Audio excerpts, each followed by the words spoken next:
হিসাব নিকাশের পরে জান্নাতীরা যখন জান্নাতে পৌঁছে যাবে, জাহান্নামীরা যখন জাহান্নামে পৌঁছে যাবে, আল্লাহ তাআলা ফেরেশতাদেরকে বারবার ডাক দিয়া বলবেন, জাহান্নামের সরদার মালিক,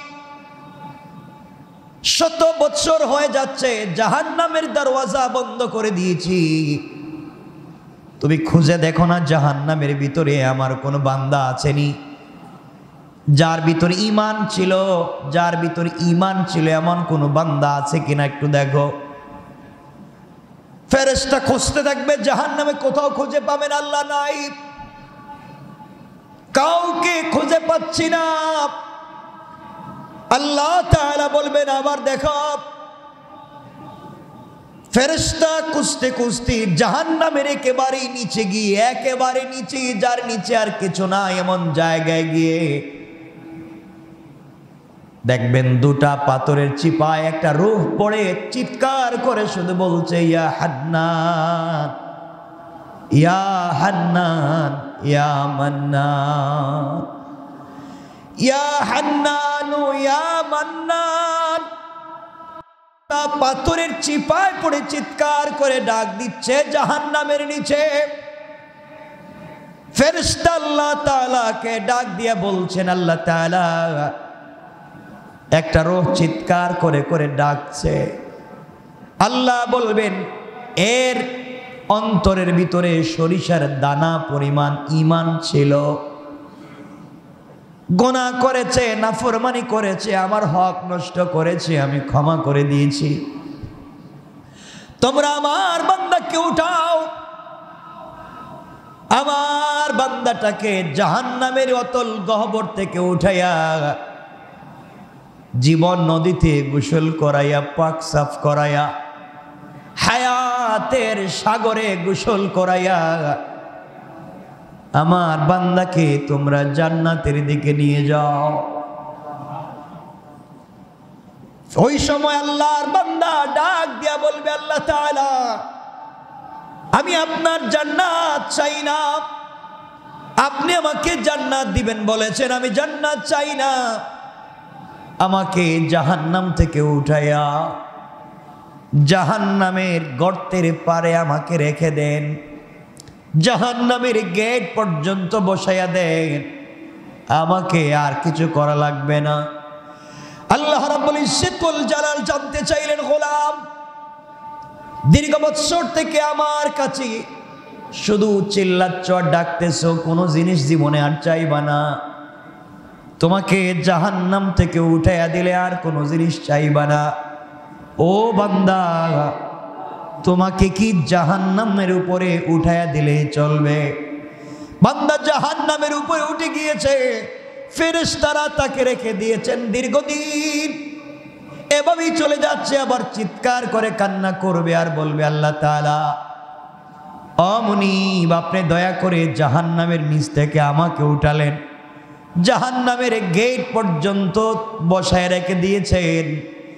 আল্লাহ তাআলা ওখান থেকে জান্নাতের গেট দেখা যায়, জান্নাতের ভিতরে তোমার বান্দারা ঘুরে আমি দেখতে পাই। আল্লাহ, তোমার কাছে জীবনে আর কিছুই চাইব না, তুমি কি আমাকে একটু জান্নাতের গেটের কাছাকাছি নিয়ে দিবা, আমাকে তুমি জান্নাতের কাছ পর্যন্ত পৌঁছায়া দাও, আমি ওখানে বসে বসে বসে বসে বাকি সময়টুকুন কাটাইয়া দিতে চাই।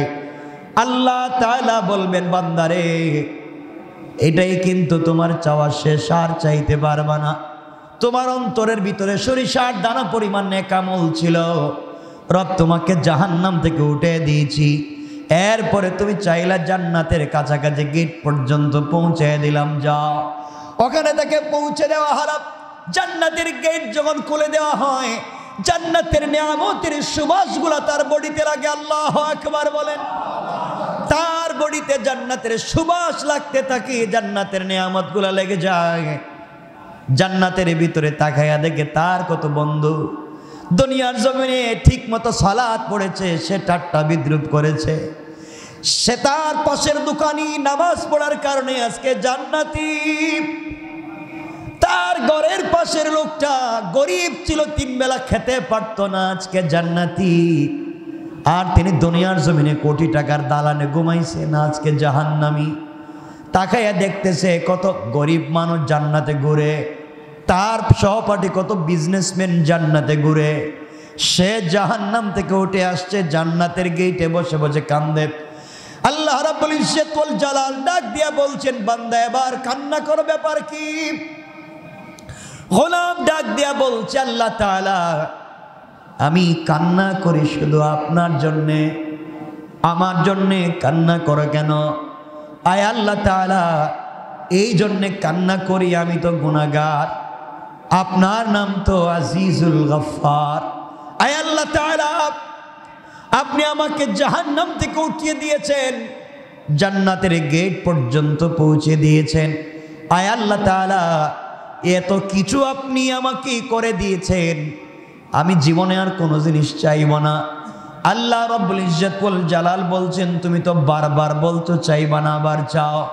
এবার বান্দা বলছে, আল্লাহ তাআলা আমি তো গোলাম, আমি তো বারবার ওয়াদা ভঙ্গ করতে পারি, আমি তো গুনাহ করতেই পারি, আমি কথা বলে কথা না রাখতে পারি, কিন্তু সৃষ্টির মধ্যে একমাত্র যিনি আমাদের রব আর পুরা দুনিয়া তার সৃষ্টি, রব কাউকে কোনো ওয়াদা দিলে সেই ওয়াদাকে ভেঙে দেয় না।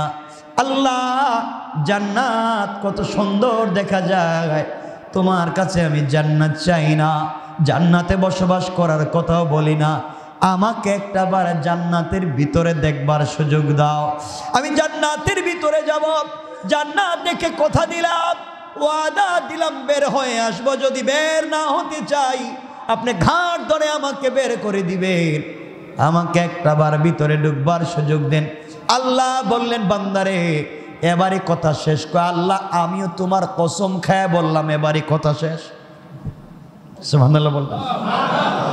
আল্লাহ বলেন এবারে কথা শেষ, আর কোনো জিনিস চাইতে পারবে না, ঢুকলেই বের হওয়া লাগবে। বান্দা বলছে, আল্লাহ আমিও কথা দিলাম, এবার কথা বলা শেষ, আর কোনো দিন চাইব না। আল্লাহ তাআলা বললেন, যাও তুমি জান্নাত দেখে আসো।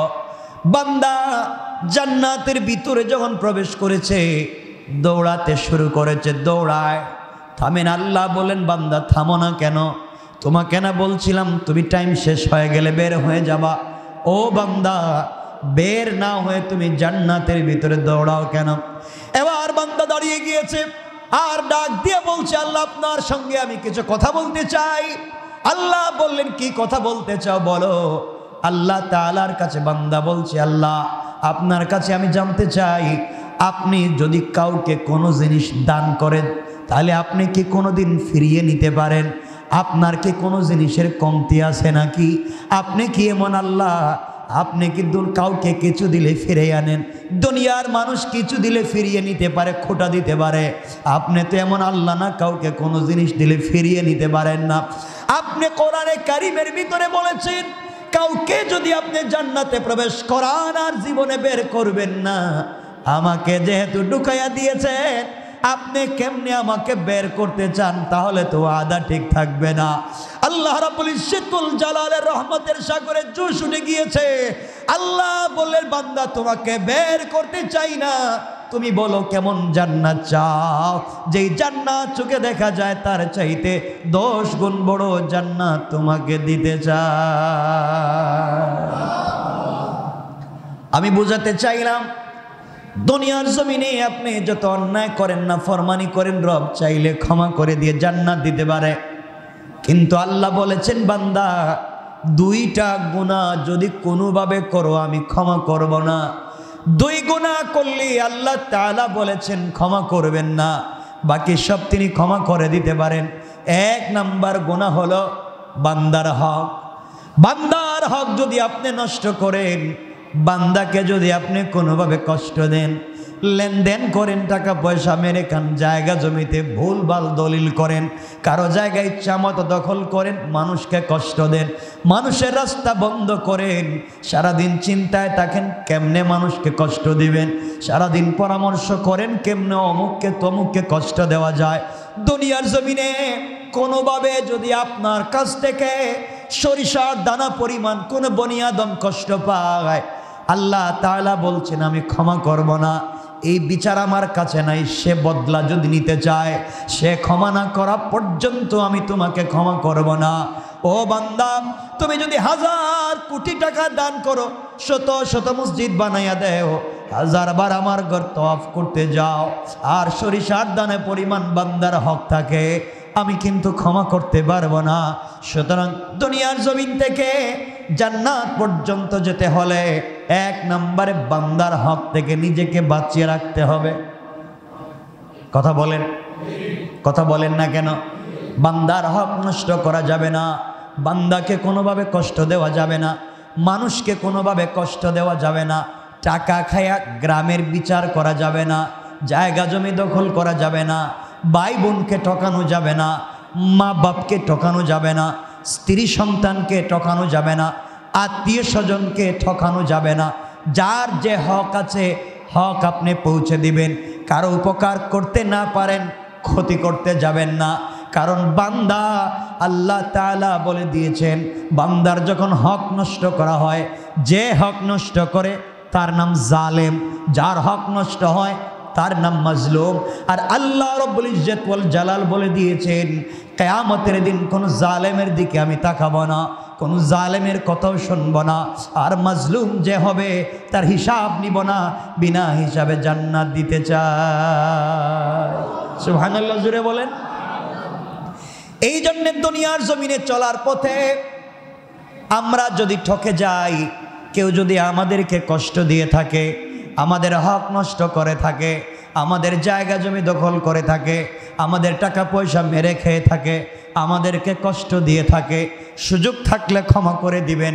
হয়তো আল্লাহ আপনাকে বড় করে দিবেন, কিয়ামতের দিন হয়তো আপনি তাকে ক্ষমা করবেন না।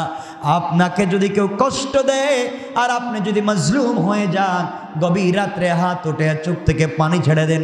আল্লাহ রাব্বুল ইজ্জত ওয়াল জালাল বলেছেন, কোন জিনিস দিয়া আমার তখতে তৌসকে, আমার আরশে আজিমকে কাঁপানো যায় না, কিন্তু মাজলুমের চোখ থেকে 1 ফোঁটা পানি পড়ে গেলে আমার পুরা আরশ যেন কেঁপে যায়। এই জন্য 1 নম্বর, কোনোভাবে কোনো কৌশলে কোনোভাবে বান্দার হক নষ্ট করা যাবে না। যার যত হক আছে, যার যত প্রাপ্য আছে তাকে পৌঁছে দেওয়া লাগবে ইনশাআল্লাহ। না, যার যে প্রাপ্য আছে পৌঁছে দিবেন, হক নষ্ট করবেন না। আপনি বড় মানুষ, আপনি এলাকার বড় মানুষ, আপনি বাড়ির বড় ভাই, আপনি জায়গা জমি নিজের নামে নামজারি করালেন, প্রিন্ট করালেন, দলিল করলেন, বুয়া বানালেন, আপনি জায়গা জমি দখল করলেন, সব বাড়িতে থাকবে, সব দুনিয়ায় থাকবে, আপনাকে কিয়ামতের দিন হিসাব দেওয়া লাগবে।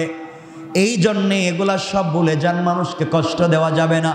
আজকাল গ্রামগঞ্জে দেখবেন মানুষকে, বা ঢাকা শহরেও দেখবেন মানুষকে যারা কষ্ট দেয়, মানুষের হক যারা মেরে খায়, ইন্তেকালের সময় কিন্তু তাদের বহুত কষ্ট হয়। কথা বল, এটা বহুত কষ্ট। মানুষের হক নষ্ট করলে মরার সময় কষ্ট হবে।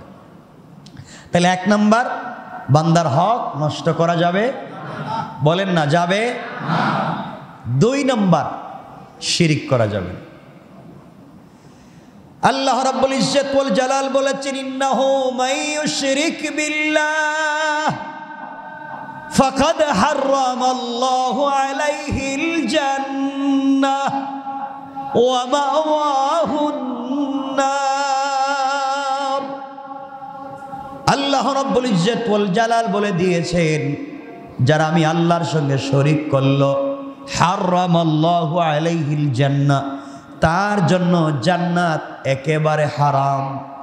ওয়া মাওয়াহুন নার, তার অরিজিনাল ঠিকানা জাহান্নাম। ওয়া মা লিয-যালিমিনা মিন আনসার, কিয়ামতের দিনে কেউ তাকে সাহায্য করতে পারবে না। তাহলে বোঝা গেল, শিরিক করলে অরিজিনাল ঠিকানা জাহান্নাম, পাবলিকের হক মেরে খাইলে অরিজিনাল ঠিকানা, বলেন, কেউ মাফ দিবে? কেউ মাফ করাবে?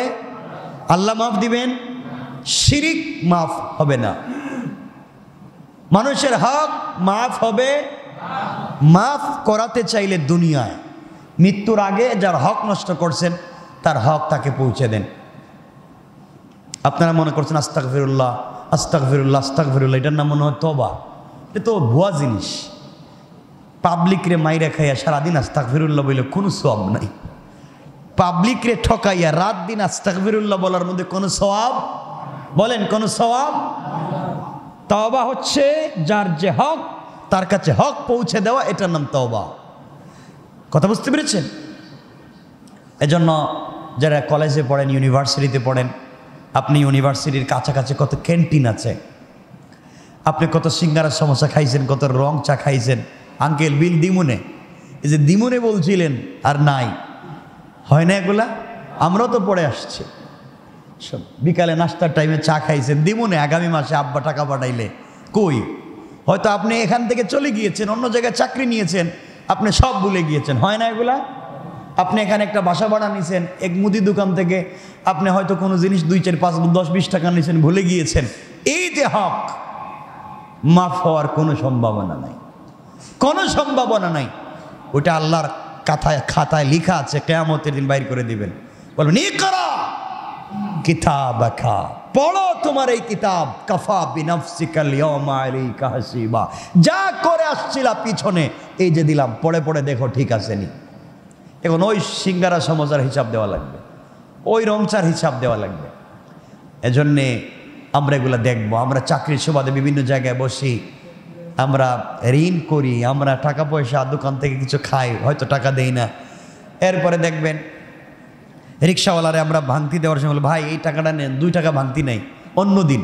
আচ্ছা অন্য দিন কি রিক্সাওয়ালারে পাওয়ার সম্ভাবনা আছে? তো বলেন তো, আপনারা তো বলেনি যে অন্য দিন যদি দিমুনে বাড়াইয়া, বলেন না কথাগুলো অনেকে, অন্য দিন দিবেন বাড়াইয়া, তো অন্য দিন পাইলে না এনে দিবেন। এটা করবেন না। পাবলিকের হক বড় সেন্সিটিভ ব্যাপার। কোনো তাহাজ্জুদে কাজ হবে না, কোনো সাজদায় কাজ হবে না, কোনোভাবেই কাজ হবে না। এগুলো মাফ নিতে হয়। এজন্যে আল্লাহর ওয়াস্তে আমরা কোনোভাবেই বান্দার হক নষ্ট করব। সবাই বলেন না, নষ্ট করব, শিরিক করব। এই 2টা জিনিস মাথায় রাখবেন। আল্লাহ রসুল বলছেন, তোমরা আমাকে 2 জিনিসের গ্যারান্টি দাও। এই হাদিসে আল্লাহ রসুল বলছেন, তোমরা আমাকে 2 জিনিসের গ্যারান্টি দাও। একটা হচ্ছে বান্দার হক মেরে খাবা না, আল্লাহর সঙ্গে শিরিক করবা না, আমি তোমাদেরকে জান্নাতের গ্যারান্টি দিলাম।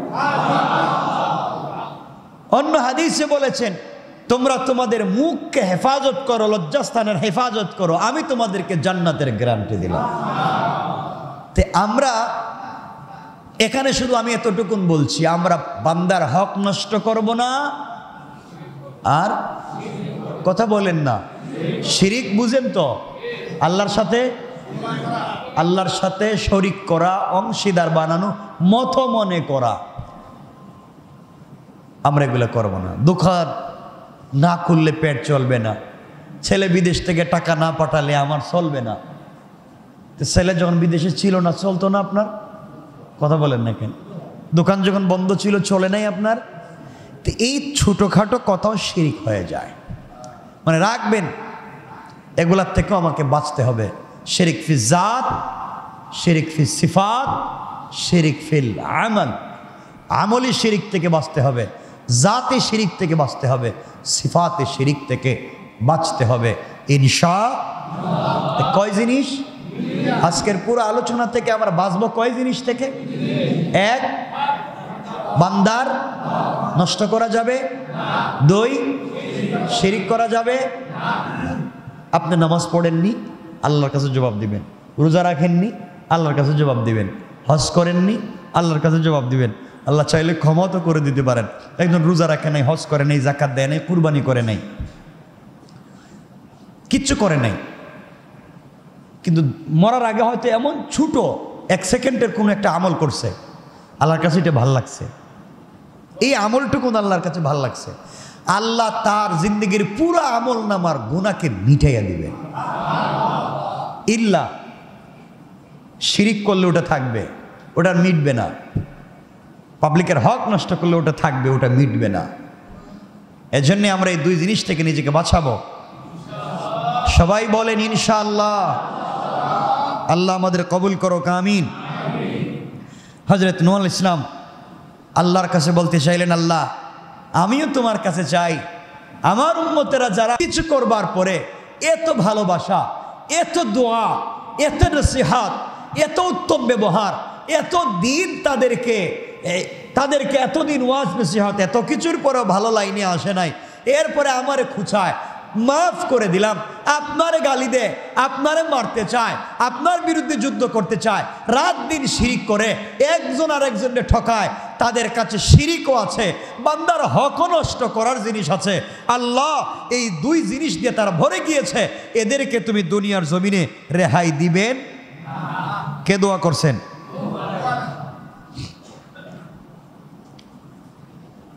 আল্লাহ বলছেন কি হয়েছে? আমার সাথে শিরিক করছে, বান্দার হক নষ্ট করছে, এদেরকে আমি মেরে ফেলে দিব, তুমি এই কথা বলছো কেন? এদেরকে বাঁচায় রাখলে সমস্যা কি? কে বলছেন? নূহ আলাইহিস সালামকে বলছেন। আল্লাহর পয়গম্বর নূহ আলাইহিস সালাম জবাব দিতে লাগলেন, ইন্নাকা ইন তাদারহুম ইউদিল্লু ইবাদাকা ওয়ালা ইয়ালিদু ইল্লা ফাজিরান কাফফারা। আয় আল্লাহ তাআলা, আপনি আমি নূহকে ভালো করেই চিনেন, আমি রাগ বশত কষ্ট পেয়ে কথা বলছি না, রাগ করে বলছি না তাদেরকে ধ্বংস করে দেন। আমি তাদের কার্যকলাপের ভিত্তিতে, কাজকর্মের ভিত্তিতে বুঝতে পারতেছি, আপনি যদি তাদেরকে রেহাই দেন, আপনি যদি তাদেরকে দুনিয়ার জমিনে বাঁচাইয়ে রাখেন, তারা আপনার বান্দাদেরকে পথভ্রষ্ট করবে এবং জন্ম দিতে থাকবে দুনিয়ার জমিনে শুধু কাফের আর পাপিষ্ঠ। কন্যা আউযুবিল্লাহ। আয় আল্লাহ তাআলা, এরা শিরিক করে, এরা বান্দার হক নষ্ট করে, জীবন্ত সন্তানকে পুড়িয়ে মারে, বাবা ছেলের হক মারে, মা মেয়ের হক মারে, ভাই ভাইয়ের হক মারে, নারীরা সব চরিত্রহীন হচ্ছে, পুরুষেরা নির্লজ্জ হয়ে যাচ্ছে। আয় আল্লাহ তাআলা, এই সমাজ এদেরকে বাঁচিয়ে লাভ নাই, এরা আপনার জমিনে থাকে, আপনার দেওয়া জিনিসপত্র খায়, এরপরেও আপনার শুকর আদায় করে না, একমাত্র আপনার ইবাদত করে না। আমি বলছি এদেরকে এই জন্যে ধ্বংস করে দেন, এরা বেঁচে থাকলে যারা ভালো মানুষ আছে তাদেরকেও পথভ্রষ্ট করবে, এদেরকেও ধ্বংস করবে, এবং ওরা যাদেরকে দুনিয়ার জমিনে জন্ম দিবে তারা হবে সকলগুলা পাপাচারী, সমাজ পাপাচারে নষ্ট হয়ে যাবে। আপনার সৃষ্টি সমাজ নষ্ট করতে চাই না, এই জন্যই খারাপ লোকগুলাকে ধ্বংস করে দেয়। তাহলে মানুষ যদি খারাপ হয় তাহলে জন্ম দেয় খারাপ। কথা বলে না কেন? এখান থেকে বুঝতে পারলাম নূহ আলাইহিস সালাম আল্লাহর কাছে বলছেন, আল্লাহ এরা তো খারাপ লোক, এরাও জন্ম দিবে খারাপ লোক, তাহলে সমাজে খারাপ লোকের বসবাস বেড়ে যাবে, এই জন্যে আপনি এদেরকে ধ্বংস করে দেন। কি করে দেন? এখন আমাদের সমাজে খারাপ লোক নাই, একবারই নাই, খারাপ লোকের অভাব নাই। এই জমিন কেমনে যে আছে একমাত্র আল্লাহ জানেন, কেমনি জমিন টিকিয়ে রেখেছেন একমাত্র আল্লাহ জানেন। সুতরাং আমরা যারা আছি, আমরা আল্লাহর ওয়াস্তে খারাপ কাজ করব না, বলেন না ইনশাআল্লাহ।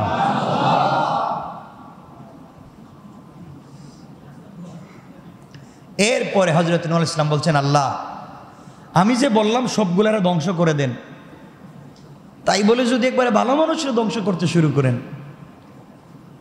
আমি যে বলছি সবগুলারে মাইরে ফেলাম, এখন যদি এর ভিতর দিয়ে ভালো মানুষও বিপদে পড়ে যায় তাইলে তো ঝামেলা। হযরত নূহ আলাইহিস সালাম আবার আল্লাহর কাছে দোয়া করলেন, আল্লাহর কাছে দোয়া করে বলছেন, আল্লাহ তাআলা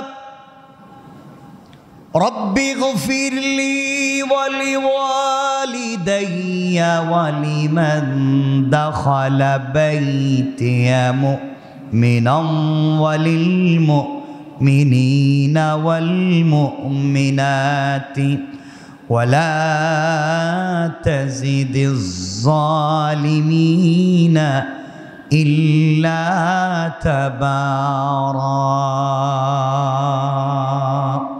হযরত নূহ আলাইহিস সালাম বলতে লাগলেন, হে আমার পালনকর্তা, আপনি আমাকে, আমার পিতামাতাকে, যারা মুমিন হয়ে আমার গৃহে প্রবেশ করবে তাদেরকে, এবং মুমিন পুরুষ এবং মুমিন নারীদেরকে ক্ষমা করুন, এবং জালেমদেরকেই শুধুমাত্র কেবলমাত্র জালেমদেরকেই ধ্বংস করুন।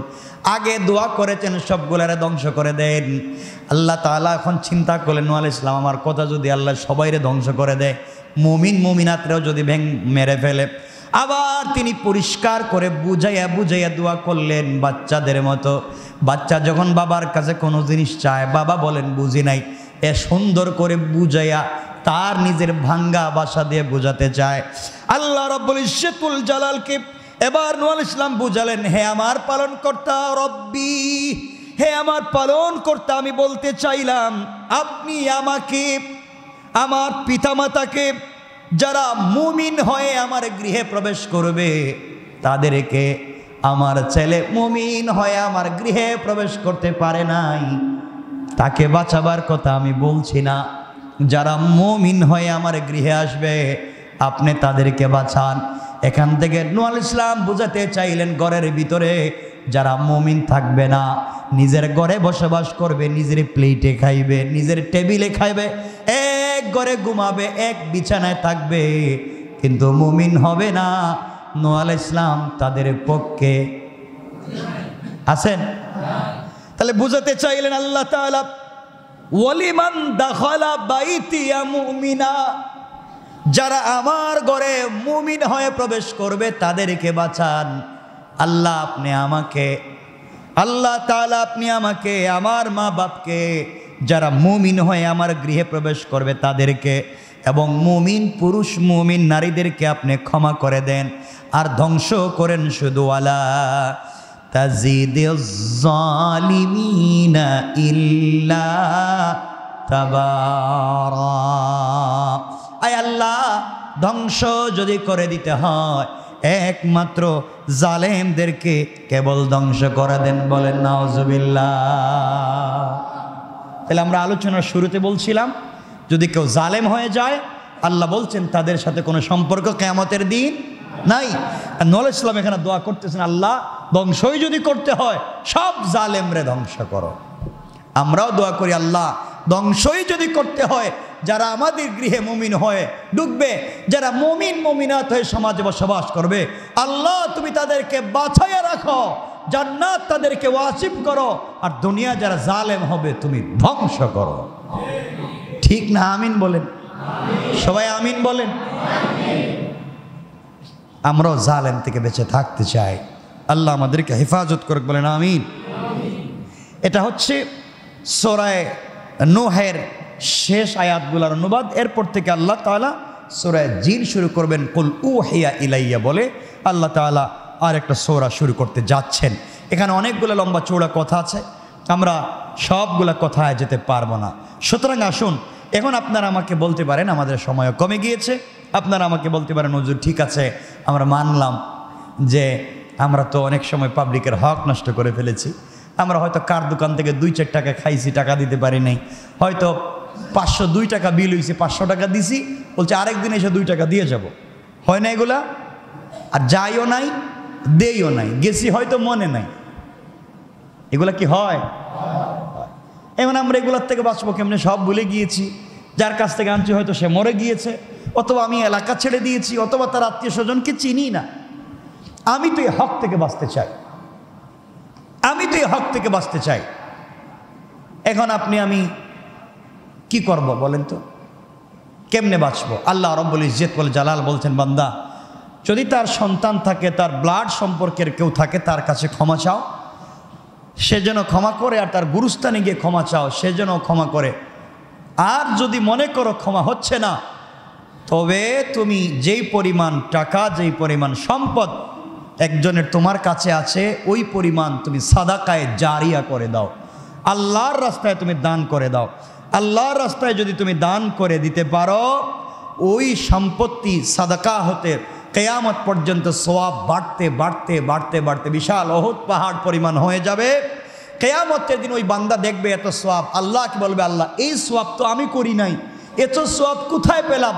আল্লাহ বলবেন, অমুক বান্দার কাছে তোমার হক ছিল, সে ভয় পেয়ে হক তোমাকে দিতে পারেনি, মরে গিয়েছিলে বা সরে গিয়েছিলে, ভয় পেয়ে সাদাকা করে দিয়েছিল, আমি তার সাদাকাকে বাড়িয়ে এই পরিমাণ তোমার জন্য করে দিয়েছি, তুমি এটা গ্রহণ করো, আমার বান্দাকে ক্ষমা করো। আল্লাহ যদি কারো ব্যাপারে ওকিল হইয়া কারো কাছে বলেন ক্ষমা করো, কারো ক্ষমতা আছে? ক্ষমা না করে পারে? কথা বলেন, পারবে? তাহলে এই জায়গা পর্যন্ত যেতে হলে আমাদেরকে সাদাকায়ে জারিয়া করে যেতে হবে। সাদাকায়ে জারিয়া, সাদাকায়ে জারিয়া তো বুঝেনি, দাওয়াত করে মানুষের খাওয়াইয়া দিলেন নাকি? সাদাকায়ে জারিয়া হলো কিয়ামত পর্যন্ত চালু থাকে। মানুষকে একটা টিউবওয়েলের ব্যবস্থা করে দেন, একটা মাদ্রাসার একবারে নিচের কাজ হচ্ছে, মসজিদের নিচের কাজ হচ্ছে, একবারে নিচের এই যে পিলারের কাজ হচ্ছে, উপরের নিচের ছাদের কাজ হচ্ছে, দিয়ে দেন। এখানে আবার সাদকা দেওয়ার কথা বলতেছি না, মানে দান খয়রাতের কথা বলছে। মসজিদে তো সাদকা দিলে চলবে? মসজিদে কি আল্লাহ সাদকা নিব? আল্লাহ ঠেকছে তো আপনার আমার কাছে যে আল্লাহ সাদকার দরকার? ভালো টাকা আল্লাহকে দিতে হবে। মাদ্রাসায় আপনি সাদাকা টাকা দান করে দিলেন, মাদ্রাসায় নিচের কাজ হচ্ছে, একটা টিউবওয়েলের কাজ হচ্ছে, অথবা কোনো মাদ্রাসায় হাদিসের কিতাব বুখারী, মুসলিম, তিরমিজি দিয়ে দিলেন। ওই কিতাবগুলো ছাত্ররা কিয়ামত পর্যন্ত পড়বে, কারণ এবছর যারা পড়ছে এরা চলে যাবে, পরের বছর যারা আসবে এরা পড়বে, পরের বছর যারা আসবে এরা পড়বে, এবার কিয়ামত পর্যন্ত পড়তে থাকবে, আর সওয়াব অ্যাকাউন্টে জমা হতে থাকবে, আর এই সওয়াবের মাধ্যমে আপনি আমি বেঁচে যাব ইনশাআল্লাহ। একটা বাচ্চাকে হাফেজ বানাইয়া যান। আপনি আমি নিজের বাচ্চাকে হাফেজ বানাতে পারলাম না, আমরা অন্যের বাচ্চাকে হাফেজ বানাবো নিজের টাকায়, এটা নাম সাদকায়ে জারিয়া। কথা বুঝতে পেরেছেন? অন্যের বাচ্চাকে হাফেজ বানিয়ে যাব। একটা মাদ্রাসায় কাজ করে দিয়ে গেলাম, এতিমখানায় দিয়ে গেলাম, মানে দাতব্য সংস্থাগুলোতে যেখানে দিলে হয় এমন জায়গায় আমরা দান করলাম। বিশেষ করে টিউবওয়েল, পানির ব্যবস্থা করলাম, মানুষের রাস্তাঘাটের ব্যবস্থা করলাম, রাস্তায় ফলের গাছ লাগাই দিলাম। কথা বুঝতে পেরেছেন? এগুলো হচ্ছে সাদাকায়ে জারিয়া। একজন গরিব মানুষ, ঘরের থাকবার জায়গা নেই, তার একটা ঘর বানাবার ব্যবস্থা করে দিলেন। একজন মানুষ ক্যান্সারে আক্রান্ত, বড় রোগে আক্রান্ত, হসপিটালে ভর্তি, টাকা পয়সা নেই, তারা একটু সহযোগিতা করলেন। কথা কি বুঝতে পেরেছেন আপনারা? এগুলো আপনারা দিবেন। এগুলা দিলে হবে কি, হজরতে আলী রাদিয়াল্লাহু তাআলা আনহু বারবার বলতেন, এই দুনিয়ার জমিনে আমি এক সময় না খেয়ে থাকতাম, এই দুনিয়ার জমিনে একসময় আমি না খেয়ে থাকতাম, আমার খাবার ছিল না।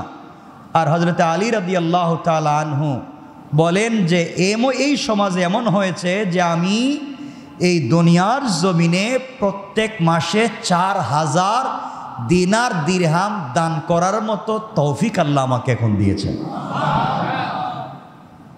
কেমনে দিলেন ওগুলো আমরা আগামী সপ্তাহে আলোচনা করব, যদি আল্লাহ আমাদেরকে সুযোগ দেন, তৌফিক দেন। এজন্য আমরা সুযোগ বুঝে আমরা দান খয়রাত করব ইনশাআল্লাহ। বলেন না ইনশাআল্লাহ? যে যেভাবে পারেন দান খয়রাত করবেন, সাদাকা করবেন, নিজেকে বাঁচাবার চেষ্টা করবেন। কারণ ভুল তো মানুষের হয়, কখন কার হক কোন দিকে কেমনে চলে আসছে বলতে পারেন না। আর জানাশোনা থাকলে মানুষের হক মানুষকে দিয়ে দিবেন, আর বেশি বেশি করে তওবা করবেন, ইস্তেগফার করবেন, শিরিক থেকে বাঁচবার চেষ্টা করবেন। আল্লাহ তাআলা আমাদের সবাইকে কবুল করুক। সবাই বলেন আমিন।